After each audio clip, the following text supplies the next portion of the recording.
Joining me today in the Capital TV show, Simone Ledeen. She's former Deputy Assistant Secretary of Defense. You are most welcome, ma'am.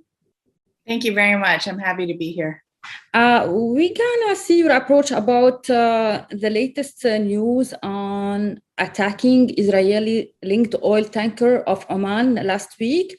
It kills 2 crew members, and U.S. Secretary of State Antony Blinken accused Iran, and I think Europe said that Iran is responsible on this attack.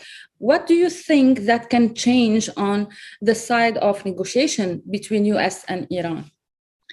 Well, in my opinion, I think that this is a game changer.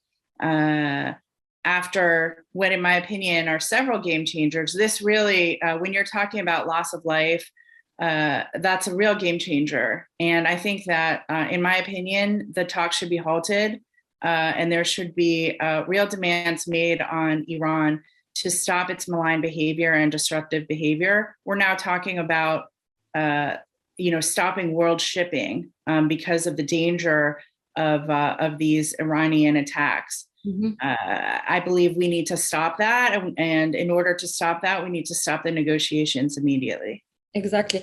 Our friend Norman Rule, he's expert in Iran, said minor sanctions will not deter Iran or its proxies unless Tehran understands that its attack threatens the operations of its entire shipping sector. Such attacks are likely to continue.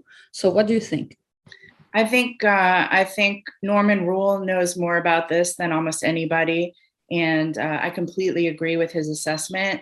And I think because I agree with him, I will repeat, I think that we need to stop our negotiations and we need to start a different track of activity in order with our partners in order to get these activities to stop and to stop immediately.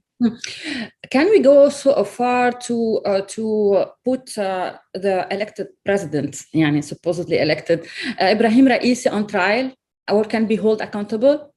Well, I mean, that's a very interesting idea. There is an international court where such an activity could happen. I think, unfortunately, in the short term, that's not going to solve any problems that we're facing right now and that our partners are facing.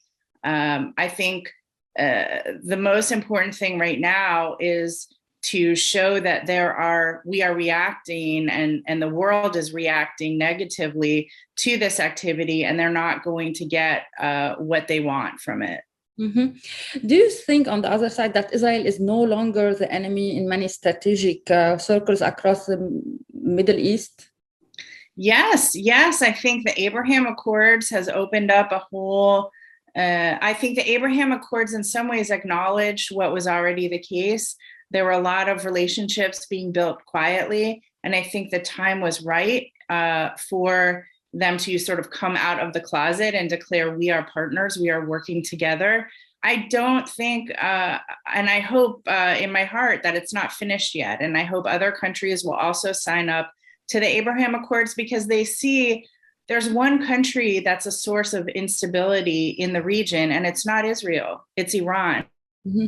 Country that's better equipped to address the problem of Iran than Israel, who has been working very hard, for example, to keep Iran from getting the nuclear weapon, which I know is a goal for many other countries in the region as well. Exactly. Israeli Foreign Ministry condemned the European Union's decision to send diplomat Enrique Mora to the swearing-in ceremony of Iran's new president, Ibrahim Raisi. Do you agree on that? I completely agree, and I know this decision was made prior to the recent attacks in the Gulf. I cannot imagine that the European Union are not embarrassed by this, because on the one hand they go and acknowledge this farce of an election, which we all know was not a real election at all. So embarrassing on that one hand, and then secondly, for this attack to happen really against the international community, including the European Union, really at the same time, or really several days prior, is embarrassing for them. Mm-hmm. And I think it's something that should be reconsidered, and perhaps there should be a statement made that that it was a mistake. It says, let's talk about Lebanon. It says when it comes to corruption in Lebanon, sometimes it's hard to figure it out which is worse, the sheer numbers of millions stolen by officials or how long it's been going on.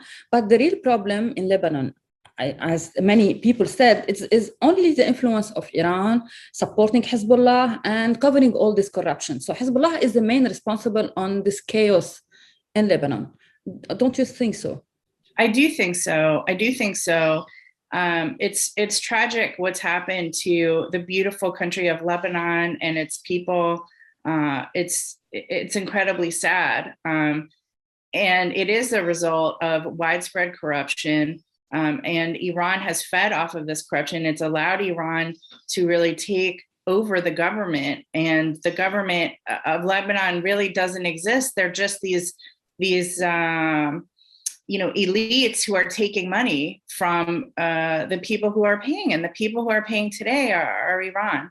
So I think for several years, it's been clear the direction that Lebanon, the Lebanese economy has been headed. It's been very sad, like I said, because it's something it has not been possible to stop. There was a point in time when if the elites had stood back and said, okay, we care about our country at the end of the day, and we want the best for everybody, we're going to step aside and let new people come in and actually fix some of the problems. That I think there was a window for that. But unfortunately, that window has closed. And every day we see more and more reports of the desperate situation that the Lebanese are in as a direct result of Iranian involvement and Hezbollah. And if that's not enough, Hezbollah is planting weapons all over Beirut and other parts of Lebanon in civilian areas, and just further shows their lack of care for human life, because terrorists don't care about human life, as we know. Yeah, this is what you said on your Twitter too. France is seeking to gather $357 million in aid during a conference on Lebanon. Paris and the United Nations are co-hosting a donor conference for Lebanon, coinciding with the 1-year anniversary of the deadly Beirut port blast last year. Do you think that this can fix the problem definitively, or this is, and what is the role of France toward Lebanon crisis? To solve it? I have a lot of respect for the French in many respects. However, I think this is a pretty cynical political move, because I think anyone who understands what's happening in Lebanon knows that amount of money is not going to fix anything. They need like trillions of dollars, is my understanding, and that's not the amounts that we're talking about here. So I think, first of all, it's a public relations message rather than actually trying to fix anything.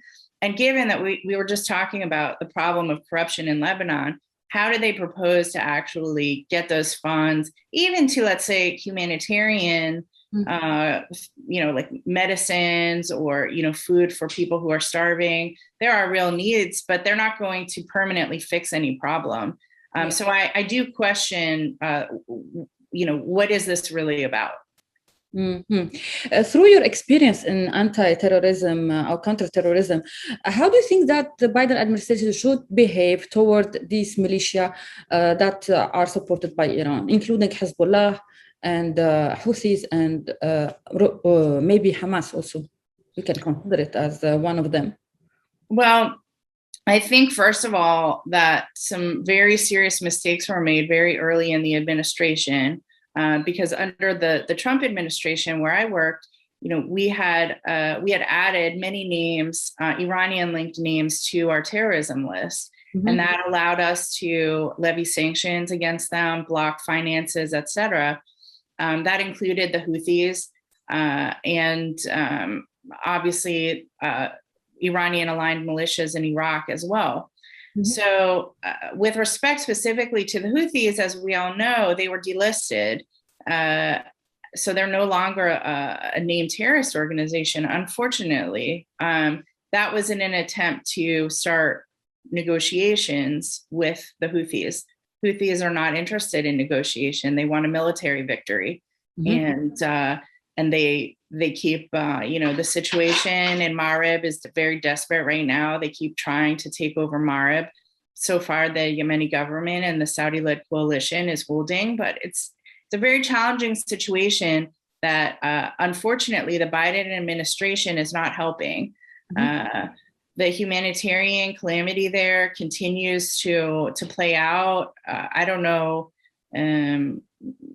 It's very clear that their policy is not working. So I think we were quite effective with our sanctions. I think that the Houthis should be relisted. I think that the Biden administration should consider adding some additional names from the Iranian-backed militias in Iraq. The situation in Iraq, we could speak a whole other session about. It's another very unfortunate situation where the depth and the level of corruption has really ruined the lives of normal Iraqi citizens who are just living in very difficult conditions as a result of the corruption that Iran takes advantage of and continues its malign activities. So while all these people are suffering, Iran is not only destroying its own country, but the entire region. Yeah. How do you evaluate the meeting, Biden meeting with the Prime Minister Kazumi, and the decision to withdraw partially from Iraq, but totally from Afghanistan? How that makes our partners, our U.S. allies in the Middle East feel safe while they are withdrawing? Well, I think that, first of all, the rhetoric about Iraq, the meeting from this last meeting with Prime Minister Kazumi, was, I think it was an exercise, another public affairs exercise. So, for example, we haven't had combat troops in Iraq for quite a while now. But I think Kazumi needed to go back to Iraq and say that I got the Americans to say they were withdrawing. My understanding is we don't have an intent to withdraw the rest of the troops that we have there and the other capabilities that we have there. So I think, I want to make that clear. That said, the language and the withdrawal from Afghanistan are very, the way that it happened, especially in Afghanistan, has been very unfortunate. I think that in the United States, good people can disagree about should we stay longer or should we not. We've lost many people. We've spent 20 years there. We've spent a lot of money there.